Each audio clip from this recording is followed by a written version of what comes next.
Hey there, fire signs. Welcome to Guided Angel Tarot. So, today in your meditation, the word that first came to me was independence. Independence is in your soul, but breathe. What do you need?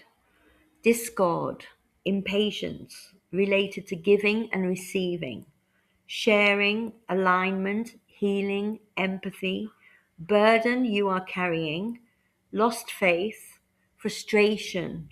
I heard mind over matter, jewels that have been stolen, failure to give of oneself, disempowerment, fears, doubts, boredom, lack of risk, planning, inspiration, designs, taking action, dynamic action, insecure, poverty, loss, need, lack.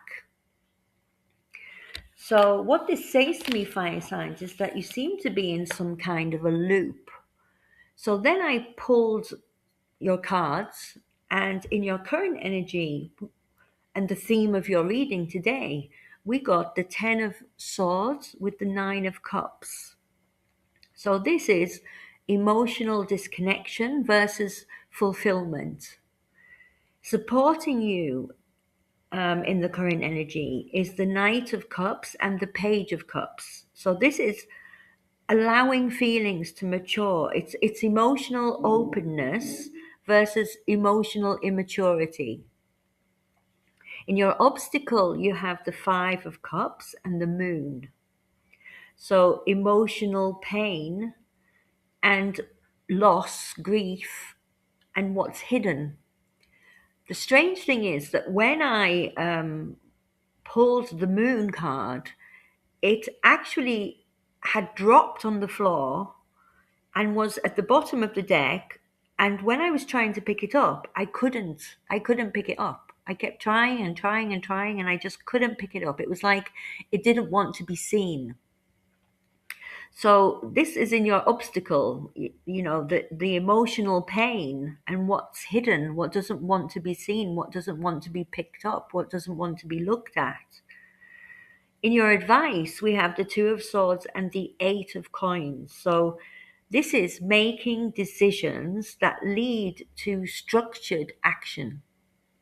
So not just, you know, um, doing things spontaneously and whatever the consequences are. It's thinking. It's thinking before you act. It's structured action, not random action or destructive action. Or in fact, in your outcome, we had the Two of Wands and the Ace of Wands, which is planning before taking action. So the advice and the outcome really are very much connected. It's thinking and planning before taking action, and then taking structured action, which will hopefully break this loop. Let's sum it up. So, misalignment. There seems to be a misalignment between feeling, thinking, and action. In your feelings, we've got openness versus blocked emotional flow. So it's like wanting connection and flow, but feeling emotionally drained, feeling emotionally disconnected.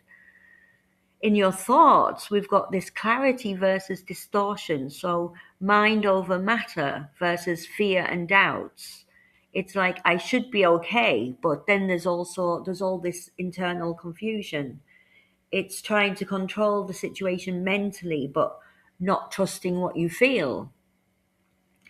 And then in your doing, in your actions, we've got this action versus hesitation. So you've got the boredom, the lack of risk, then the planning, then the inspiration, and then the dynamic action. But this manifests in your physical reality as insecurity, poverty, lack. Jewels have been stolen. You end up in your physical reality depleted and unsupported. So there is this clear misalignment between thinking and feeling and action.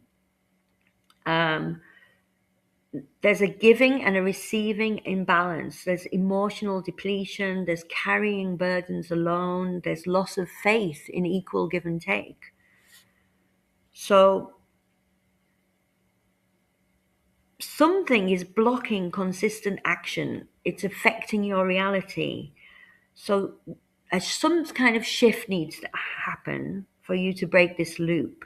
So try going from impatience to presence. So breathe and, really breathe. If you want to calm your breathing, calm your nervous system, you breathe in for a shorter time than you breathe out. So personally, I love the number 8. So I will breathe in for 3 and I will breathe out for 5. So breathe, keep doing this 4 or 5 times and move into an awareness of your needs. And how could you take intentional action so that your actions will be aligned with your needs? Because there's frustration here and there's impatience and there's a sense that something has been lost. So what would bring you back into alignment?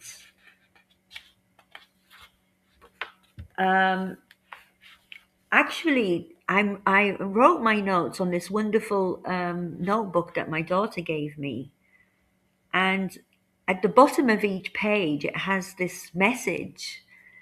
And at the bottom of this particular page, it says, "You yourself, as much as anybody in the entire universe, deserve your love and affection, Buddha." And I thought, how wonderful. I will read the other pages because I had 3 or 4 pages with notes. We also have, "Always remember to fall asleep with a dream and wake up with a purpose." And I think, this is your message today. What's your purpose? What's your dream? If your actions are not bringing that dream about, take small actions. Take one small action, one small consistent action that will change things. Another page had the message, "Love all, trust a few, do wrong to none." William Shakespeare. And finally, on the first page with my meditation, the message is by Ralph Waldo Emerson. "It is one of the blessings of old friends that you can afford to be stupid with them." And I really feel like, with this boredom and lack of risk and inspiration and taking action and dynamic action, but if it's only leading to need and lack, then maybe you're taking action around the wrong people. And if you're giving and receiving is not equal, then you maybe cannot be yourself around these people. So whatever the situation seems to give to you for a short period of time, ultimately it doesn't bring about alignment or healing or empathy or allow you to be a bit stupid and allow you to be yourself, and allow you to, as much as anybody in the entire universe, deserve love and affection. I'm going to leave it there for you, fire signs, today. I really hope this resonated. Please don't force it to fit. Remember, you hold the pen to your story. Thank you ever so much for being here. Take care, and I'll see you on the next one.